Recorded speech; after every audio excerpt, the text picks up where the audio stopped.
All right, a time for a change. The sweatshops of New York's industry were terrible places to work. There was a major incident on March 25th, 1911, in the Triangle Shirtwaist Factory. There was a fire, and they blocked all the fire doors, and they had no fire escapes, no fire fighting equipment, and 146 young women were trapped in there and died in the fire. This was a huge story, and people started to wonder what's going on in these factories, how can we make things better, and that's how the progressive movement is born. Progressive means pushing for a change in hopes that it will improve life, and they wanted to make reforms, changes that improve the situation. It really gets started with the newspapers and magazines, and they were called muckrakers. They would go in and turn over, all the stones or whatever, and these were really good reporters going in, taking pictures like this, showing this to Americans, and Americans became incensed. They don't like what's happening. When they see people suffering, it's not something that they like to see. And so when all these newspaper stories, books, magazine covers and so forth were coming out and bringing out stories like this boy right here, where they asked him, hey, do you know God? And he says, no, sir, he must work in a different mine. That's how lost these people were, and it's really sad to see all this stuff happening. And so people are looking to change that. So things like the unions and movements start getting going to try to make these reforms, and they wanted to change a lot of things.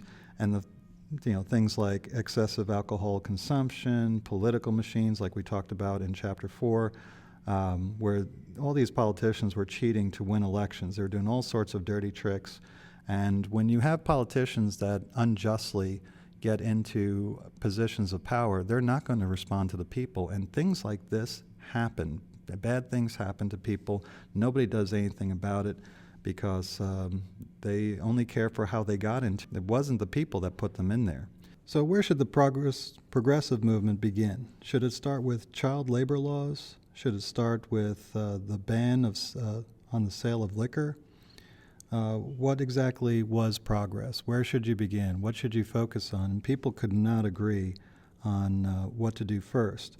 But there are plenty of valid targets here. They can start with the meat industry. They saw that there was a big problem with the meat industry and the working conditions and the type of things that were going on. So, for instance, we look over here.